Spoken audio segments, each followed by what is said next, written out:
Hey, Composing Gloves here, and today we're going to be making a big lead type chord in Sytrus. Sytrus is actually really great for a lot of sound designs. It quickly became one of my favorites. Harmor and Sytrus, man, they're just monsters. So this is what I got.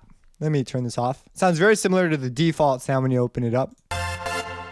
Oh my, that's very loud. I forgot my headphones were turned up. So that's it, and you could put drums underneath it, and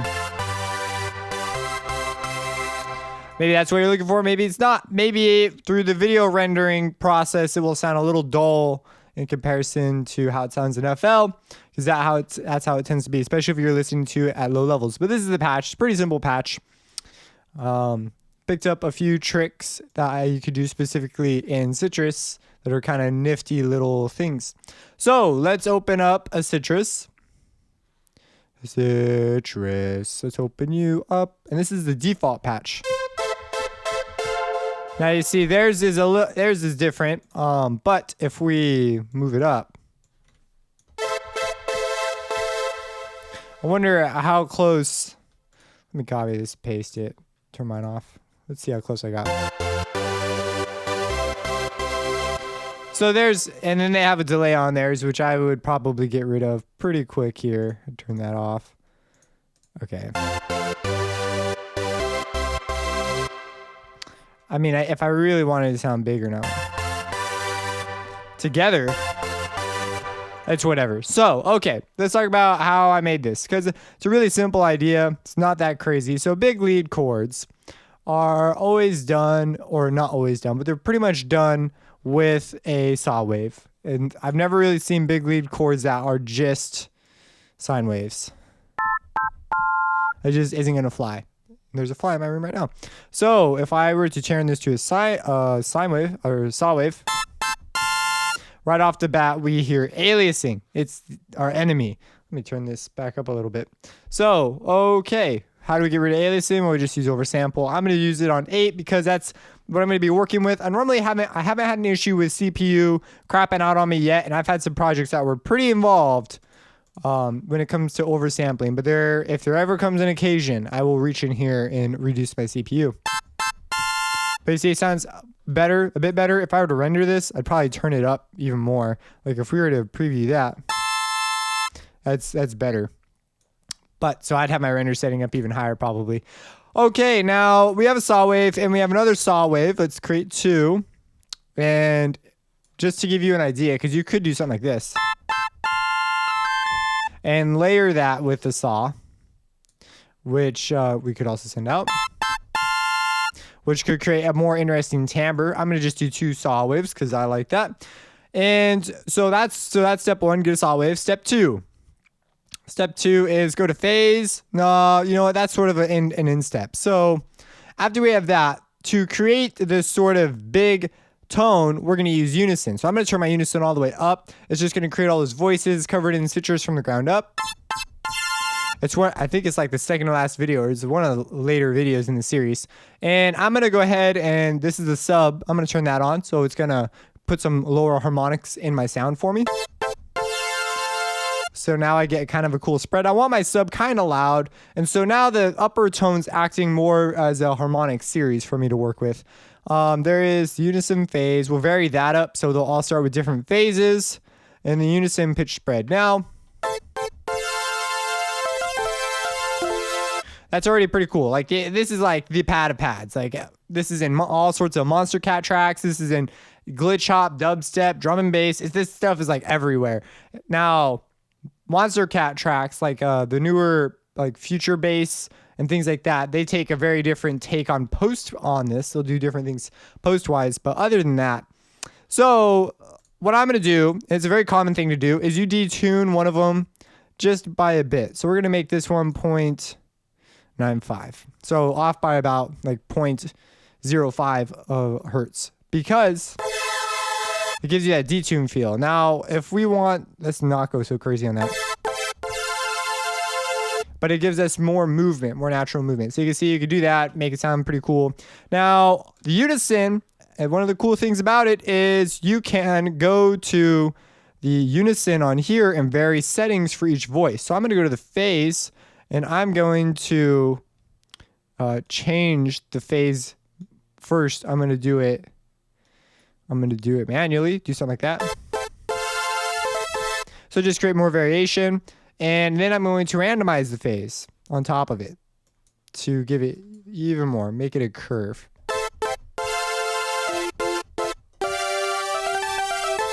I believe the curve is the offset of distribution. It's sort of like how I think it works off a differential, so it needs to be a curve. I'm not totally sure.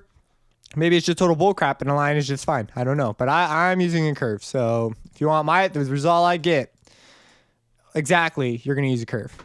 Okay, so 2. Now what we're gonna do is I'm gonna send these out to filter. You know what? Let's not filter them. I'm going to send them out the effects and out the dry. So we have a parallel processing thing. I did that over here. I ended up turning crap off anyway, so it didn't really do anything.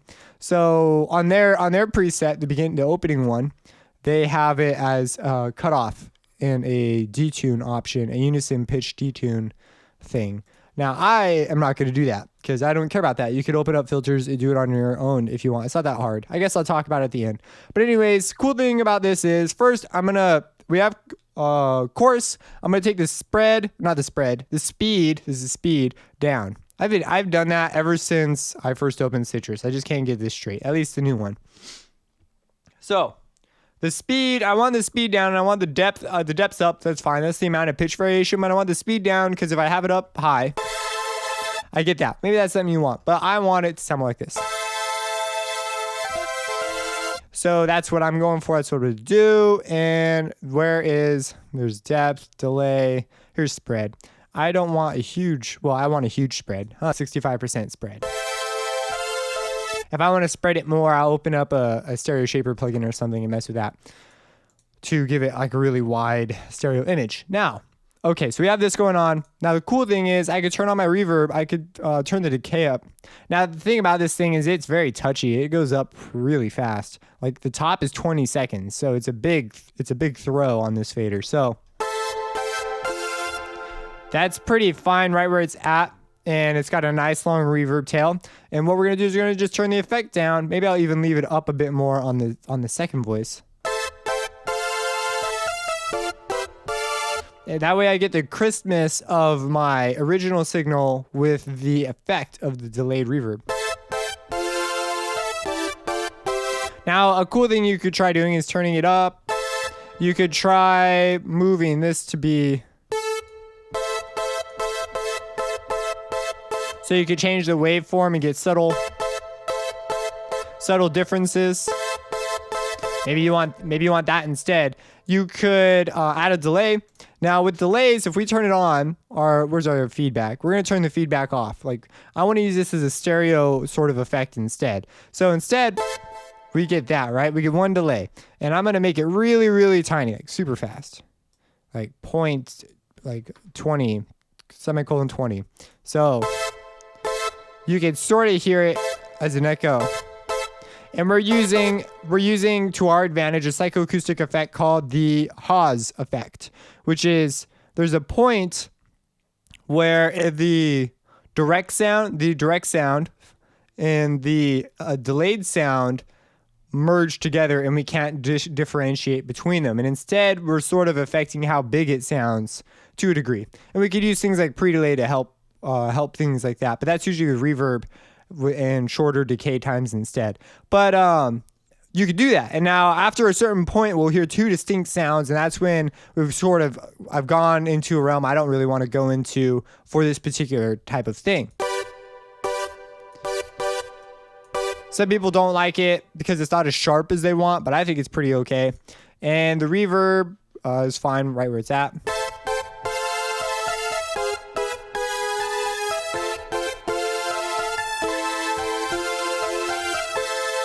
So that's pretty cool. I dig it. So yeah, if you have any questions, let me know. Let's send it through let's turn these off. And now let's go through filter 1. So what's something else we could set up? That would be kind of cool. Well, I'm going to send the effects out. I'm going to send it direct out. They're both going to filter 2. Go watch the grid video if you're still lost about the grid. I really hope you're not. So on filter 1, I'm going to leave the low pass right where it's at, and I'm going to put up some resonance. I'm going to link the resonance to mod X, and I'm going to have it turn up just a little bit from where it's at as we move up mod X, and I'll have the bottom be resonance off. So the resonance will turn off when we turn all the way down. So I'll even move it up a little bit. So it'll get boosted as we turn X up. So I'm linking it to this knob right here. Then I'm going to link the cutoff to that knob. Whoops, mod X cutoff. So here we go. And now my cutoff's linked. Make sure your cutoff is all the way up. If your cutoff's not all the way up, when you move this knob, it will only go to halfway at its maximum. You don't want that. You want it all the way up. So now when we move it, and you can hear that resonance moving with it as well, which is sort of an interesting thing when the resonance turns on at the same time. It's kind of weird. So I'm going to make it a sharper cut. And you now can do something like this. Oh, you know what? You know what else we need to do? Let's go to the effects, reverb. Is there a way? Let's control the volume of the reverb with this as well. So it's dry at the bottom. And I might pull out an external reverb or use a send to a reverb. Well, I'd use a send to a reverb, and then I'd turn the send up at the beginning, and then I'd merge the two reverbs over. It'd create this really cool kind of wash effect. But anyways, instead what I've chosen to do is just turn it off. And what I could do is also just get more specific with my filter. It wouldn't involve a second, with my mapping, it wouldn't involve a second reverb, but it would be a really cool effect, I think, to use another reverb to get two different spaces in the same track. But instead I could just make like this minimum, so that down here, it's not totally dry, but it's not drenched in reverb. So I could do that too. That's like the easiest solution, but it's less fun. So I could do something like this. I could come around here, paste that. I'm not sure if I said this, but when you change presets, they actually change the name of this. That is so freaking cool. Oh man, we're going to make it a guitar, right? And we're going to name it just our chords. So we're going to put it in here. We got our chords. Look at them. They're beautiful. And we're just going to do something like that. And now as we increase mod X, create automation. I'm going to leave smoothing on because this isn't something that I necessarily want to be choppy. I want it to be, smooth, like the way I am with women. So here we go.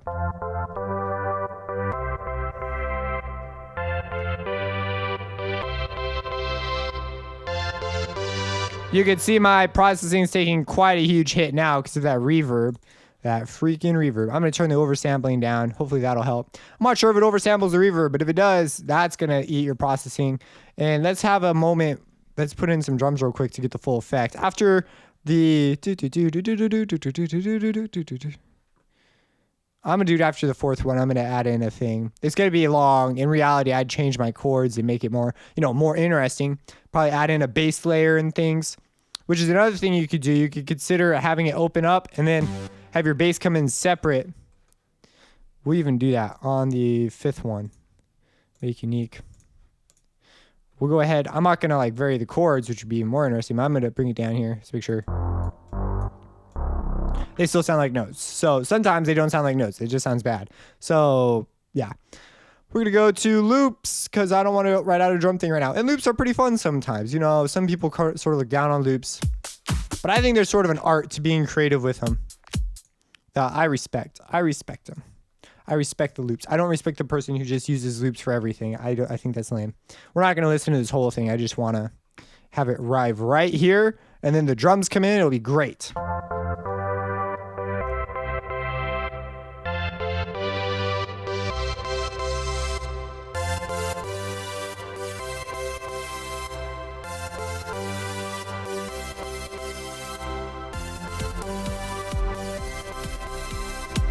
Oh man, my drums are being completely masked out of this. So this is something that would also require a bit of mixing.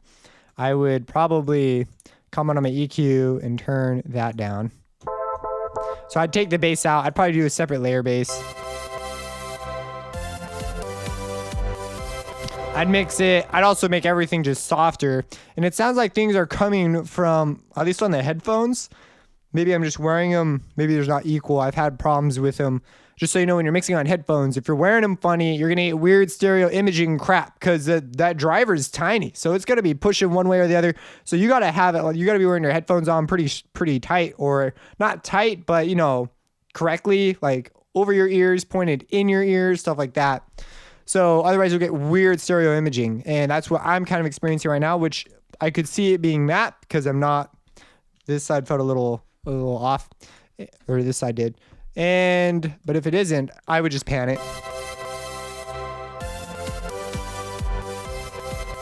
It sounds pretty fine where it's at though. Now we're getting a ton of reverb. Maybe the reverb's up too much, the delay is. So we'll turn the...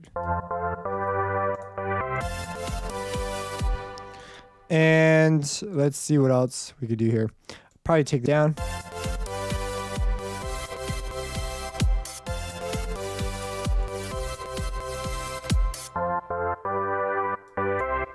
We're getting some sounds like it's very phasey. It's a very phasey signal. So maybe the randomness wasn't the best idea on this occasion. I'm just making it less random. Just see if that helps. Make this a saw wave.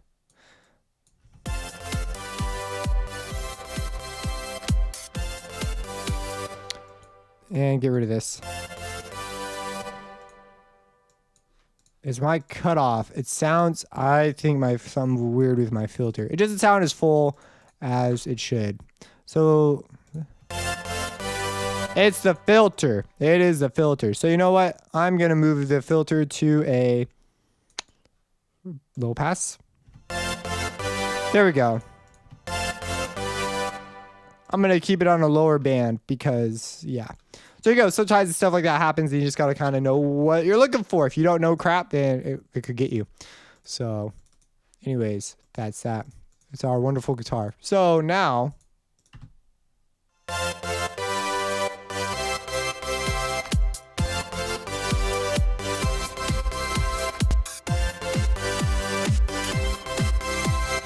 pretty cool. Kind of corny. Reminds me of sort of a children's dance tune. I'm waiting for like the anime girl to come in and start singing some song from some anime that she really likes. This would be a song that would happen in. If you have any questions, let me know. Subscribe and have a blessed day. And today we're talking about saw leads with Harmer. So why do I have a whole video just for saw leads? Well, because there's some of the most common leads you're going to come across. So there's just, they could just sound so different. There's a million ways to make this thing sound really unique. So first, let's write out like a simple line. Let's bring it into this territory.